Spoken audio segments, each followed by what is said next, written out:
이 시간에 유라굴로 강풍 속에서라는 제목으로 하나님의 말씀을 함께 나누도록 하겠습니다. 제가 지난번에 말씀을 드렸는데 사도 바울이 예루살렘에 가는 여정은 자신의 마지막을 직감한 여정이었습니다. 그의 직감처럼 사도 바울은 예루살렘에 있으면서 수많은 위기와 어려움을 겪게 됩니다. 그곳에서 자신을 위협하는 수많은 위기와 어려움을 견딜 수 있었던 것은 하나님께서 그에게 하신 말씀 때문이었습니다. 사도행전 23장 11절을 말씀합니다.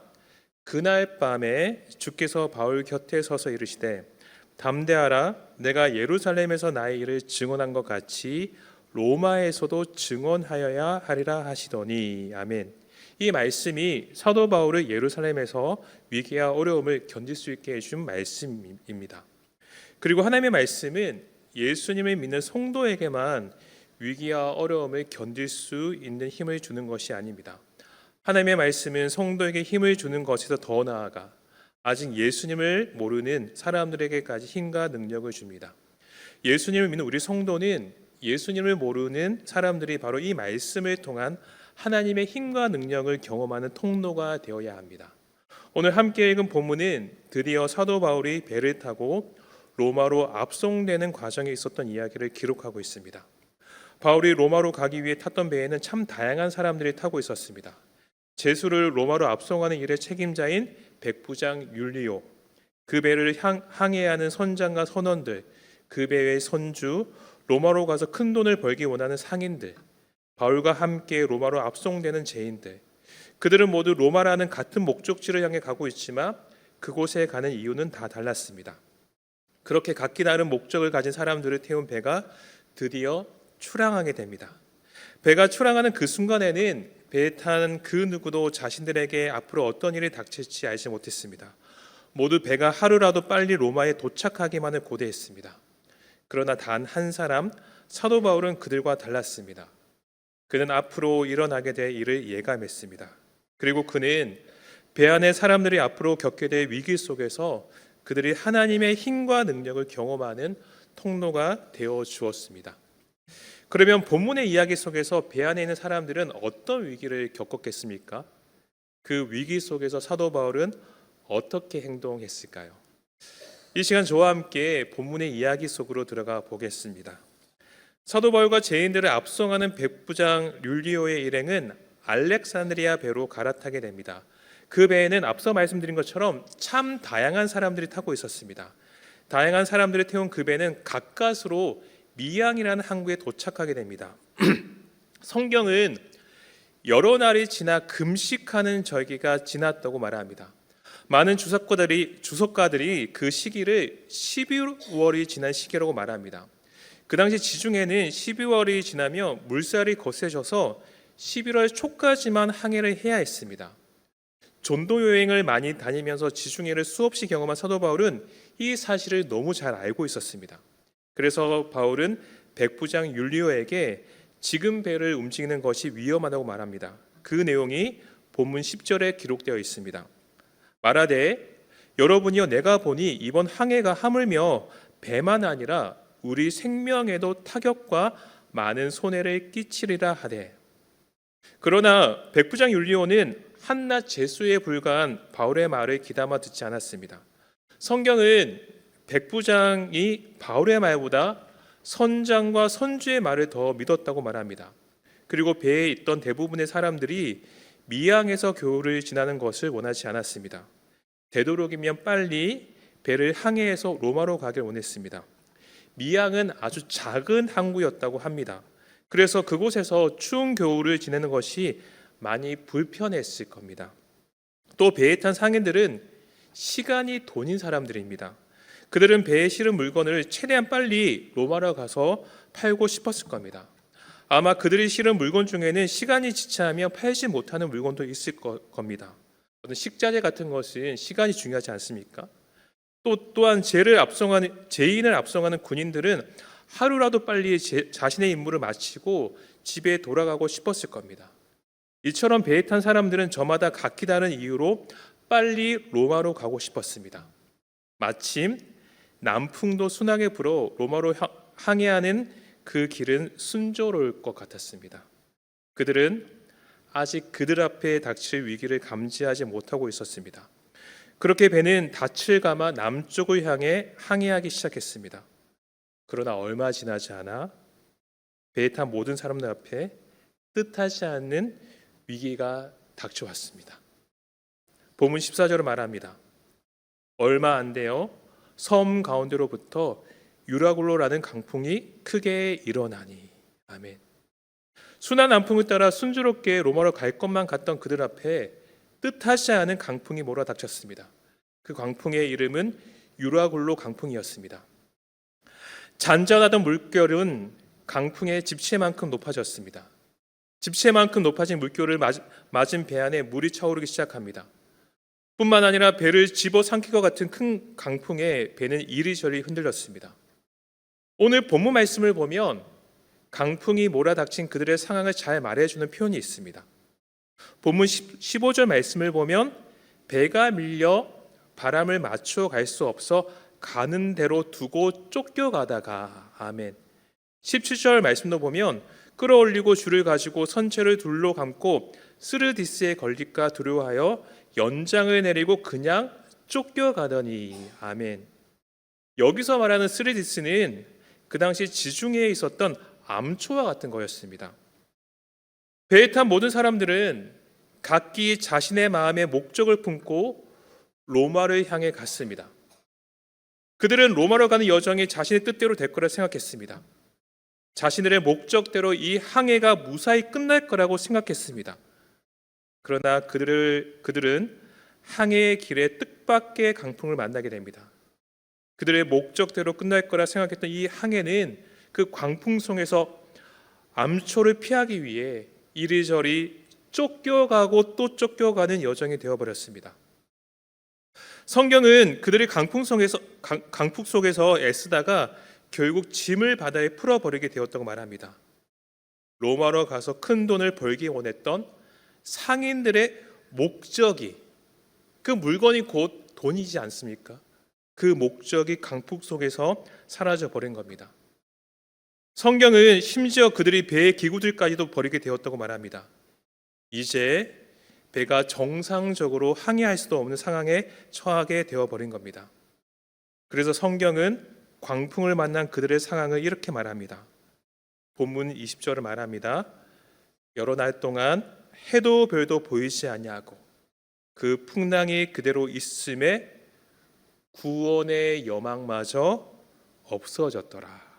아멘. 배를 뒤덮은 큰 강풍 속에서 모든 것을 버리게 된 그들에게는 정말 아무것도 남아있지 않았습니다. 해와 달도 가려버린 어두컴컴한 강풍 속에서 이제 그들은 죽을 날만 기다리고 있었습니다. 사랑하는 여러분, 강풍 속에 갇혀 절망에 빠져버린 그들의 모습은 지금 이 땅을 살아가는 사람들의 모습을 많이 닮았습니다. 사람들은 우리가 살고 있는 인생을 한 척의 배가 떠나는 항해에 많이 비유합니다. 사람들은 자신에게 주어진 인생이라는 항해 속에서 모두 자신의 인생의 목적을 마음에 한 가지씩 품고 있습니다. 어떤 사람은 자신의 인생 속에서 많은 돈을 벌어 남부럽지 않게 떵떵거리며 살고 싶은 목적을 마음에 품습니다. 또 어떤 사람은 자신의 인생 속에서 모든 사람 위에 군림하는 권력을 가지고 싶은 목적을 마음에 품습니다. 다른 사람은 모든 사람이 자신을 주목하는 큰 인기를 얻고 싶은 목적을 마음에 품습니다. 이 외에도 사람들은 모두 각기 다른 자신만의 목적을 마음에 품고 인생의 항해길을 지나고 있습니다. 그래서 사람들은 모두 인생의 갈림길을 만날 때마다 자신이 마음에 품은 목적을 위해 선택을 하게 됩니다. 그 선택을 한 인생의 항해가 때로는 순한 바람이 부는 항해처럼 순조로울 수 있습니다. 그러나 사람들은 모두 인생의 항해 속에서 생각지도 못한 뜻밖의 강풍을 만나게 됩니다. 강풍에 밀려 쫓겨가고 쫓겨가다가 결국 자신이 그토록 바라던 삶의 목적까지 포기해야 되는 위기를 만나게 됩니다. 그렇게 지금 이 땅에는 수많은 사람들이 자신이 그토록 바라던 인생의 목적을 잃어버린 절망에 빠져 있습니다. 해와 달도 가려버린 어두컴컴한 강풍 속에 갇혀버린 절망적인 삶을 살고 있습니다. 그러면 여러분, 예수님을 믿는 우리 그리스도인들은 이 절망에 빠져버린 그들에게 무엇을 전해야 하겠습니까? 구원의 여망마저 사라져버린 그들 가운데 서서 사도 바울이 말하기 시작합니다. 그것이 본문 21절에서 26절까지 말씀입니다. 우리 긴 말씀이지만 좀 중요한 말씀이니까 저와 여러분이 교독해서 한번 읽어보도록 하겠습니다. 제가 먼저 21절 읽겠습니다. 여러 사람이 오래 먹지 못하였음에 바울이 가운데 서서 말하되 여러분이여 내 말을 듣고 글에 대해서 떠나지 아니하여 이 타격과 손상을 면하였더라면 좋을 뻔하였느니라. 내가 너희를 권하노니 이제는 안심하라. 너희 중 아무도 생명에는 아무런 손상이 없겠고 오직 배뿐이리라. 내가 속한 바 곧 내가 섬기는 하나님의 사자가 어젯밤에 내 곁에 서서 말하되 바울아 두려워하지 말라. 내가 가이사 앞에 서야 하겠고 또 하나님께서 너와 함께 항해하는 자를 다 내게 주셨다 하였으니 그러므로 여러분이여 안심하라. 나는 내게 말씀하신 그대로 되리라고 하나님을 믿노라. 그런즉 우리가 반드시 한 섬에 걸리리라 하더라. 아멘. 그는 절망에 빠져 있는 사람들에게 하나님께서 그에게 주신 소망을 전했습니다. 바울아 두려워하지 말라. 내가 가이사 앞에 서야겠고 또 하나님께서 너와 함께 항해하는 자를 다 내게 주셨다 하였으니. 아멘. 그는 하나님께서 그에게 사자를 보내서 전하신 말씀을 굳게 믿었습니다. 강풍에 갇혀 절망에 빠져 있는 그들 앞에 담대히 서서 하나님의 말씀을, 하나님의 소망을 선포했습니다. 그리고 실제로 하나님의 말씀대로 배 안에 있던 모든 사람들은 한 명도 빠짐없이 구조되었습니다. 이어지는 본문은 사도 바울이 하나님께 축사하고 구조된 사람들과 함께 떡을 나누었다고 말합니다. 날이 새어 가매 바울이 여러 사람에게 음식 먹기를 권하여 이르되 너희가 기다리고 기다리며 먹지 못하고 줄인 지가 오늘까지 열 나흘인즉 음식 먹기를 권하노니 이것이 너희의 구원을 위하는 것이요 너희 중 머리카락 하나도 잃을 자가 없으리라 하고 떡을 가져다가 모든 사람 앞에서 하나님께 축사하고 떼어 먹기를 시작하며 그들도 다 안심하고 다 받아 먹으니. 아멘. 하나님께 축사하고 떡을 떼어서 먹었다고 이야기합니다. 여러분, 이 장면이 어떤 장면 같습니까? 성경은 바울과 함께 떡을 나눈 사람의 수가 276명이었다고 말합니다.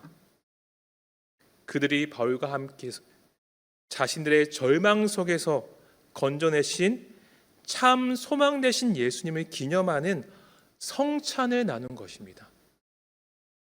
사도 바울은 절망에 빠져 있는 그들에게 하나님의 말씀이 주는 힘과 능력을 전하는 통로가 되어 주었습니다.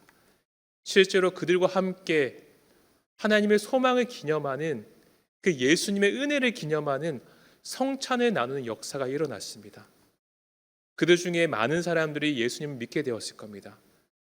그들 중에 많은 사람들이 그냥 배에서 배의 그 위기에서 건짐받은 그 이상으로 그 영혼까지 구원 얻는 역사가 일어났을 겁니다. 그러므로 우리 또한 인생의 항해 속에서 만난 위기 때문에 절망에 빠져 있는 사람들에게 하나님의 힘과 능력을 전해야 합니다. 하나님께서 우리에게 주신 참 소망을 선포해야 합니다. 우리의 삶이 바울처럼 하나님의 소망을 선포하는 귀한 삶이 되길 간절히 소망합니다. 최근에 제가 말씀을 연구하다가 절망에 빠진 적이 있습니다. 말씀을 연구하면 연구할수록 우리가 믿는 하나님은 거룩하고 위대한 분이었습니다. 참 하나님은 좋으신 분이더라고요. 그런데 하나님의 거룩함과 위대함을 저의 삶에 담기에는 저의 모습이 너무 초라했습니다. 저의 인격은 하나님의 거룩함을 삶 속에 나타낼 만큼 성숙하지 못합니다. 저는 하나님의 위대함을 삶 속에서 드러낼 만큼 능력이 출중한 사람도 아닙니다. 그런 저의 모습이 느껴져서 한동안 절망한 적이 있습니다. 이 절망적인 마음은 쉽게 사라지지 않았습니다. 말씀 속에 기록되는 하나님은 위대하시고 선하신 분이신데 저는 너무 악하고 저는 너무 한계가 있는 존재인 겁니다. 그러다가 하루는 새벽에 말씀을 묵상하다가 시편 33편 11절 말씀이 눈에 들어왔습니다. 이 말씀이었습니다. 여호와의 계획은 영원히 서고 그의 생각은 대대에 이르리로다. 아멘. 그때 문득 든 생각이 여호와 하나님의 나를 향한 계획은 나를 향한 구원이 온전히 완성되는 것입니다. 그 계획이 영원하다는 것은 하나님의 거룩함과 위대함을 삶 속에 담아내지 못하는 나의 연약함조차도, 나의 악함조차도 영원한 하나님의 계획을 막을 수 없다는 뜻이라는 것을 깨닫게 되었습니다. 그 순간 이 말씀이 굳게 믿어졌습니다. 최근에 그런 경험이 많이 없었는데 말씀을 묵상하면서 이 말씀이 정말 너무나 굳게 믿어지는 경험을 했습니다. 새벽에 이 말씀을 묵상하면서 겪은 경험이 제게 아주 큰 위로가 되었습니다. 사랑하는 여러분, 하나님께서 우리에게 허락하신 소망은 바로 이런 것입니다. 우리의 모습을 볼 때 우리는 절망할 수밖에 없습니다. 좌절할 수밖에 없습니다. 우리가 얼마나 변덕스럽습니까? 우리가 얼마나 한계가 있는 존재입니까?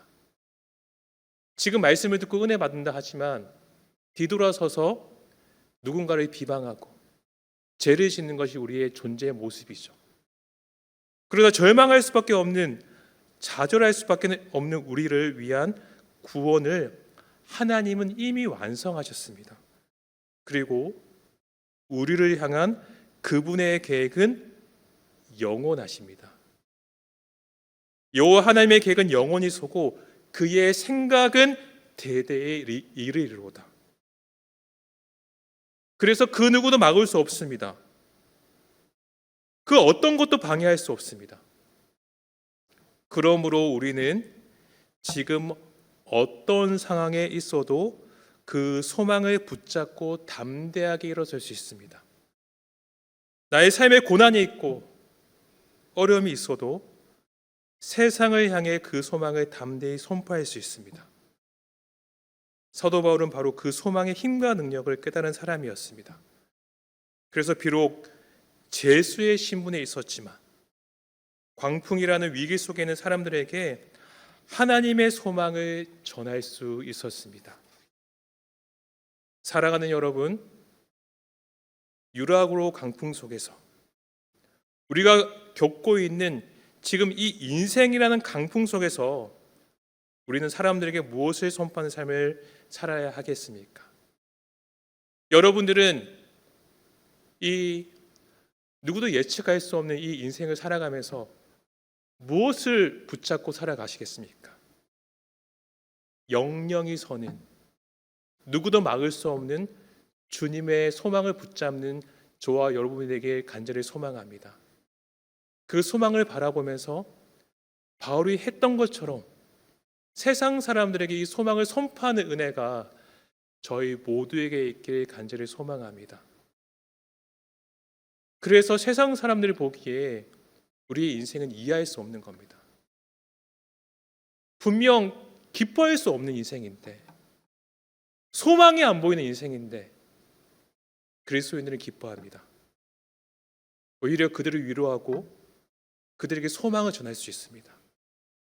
그것은, 그 이유는 아무리 내가 연약하고 아무리 내가 부족해도 나의 연약한 것 부족함조차도 여호와 하나님의 소망을, 그 계획을 막을 수 없기 때문입니다.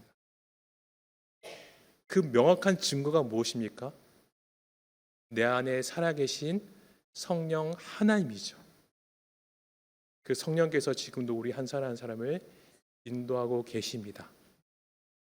그 믿음을 가지고 바울이 했던 것처럼 이 세상에 하나님의 소망을 전하고 소망을 나타내는 저희 모두가 되길 간절히 소망합니다.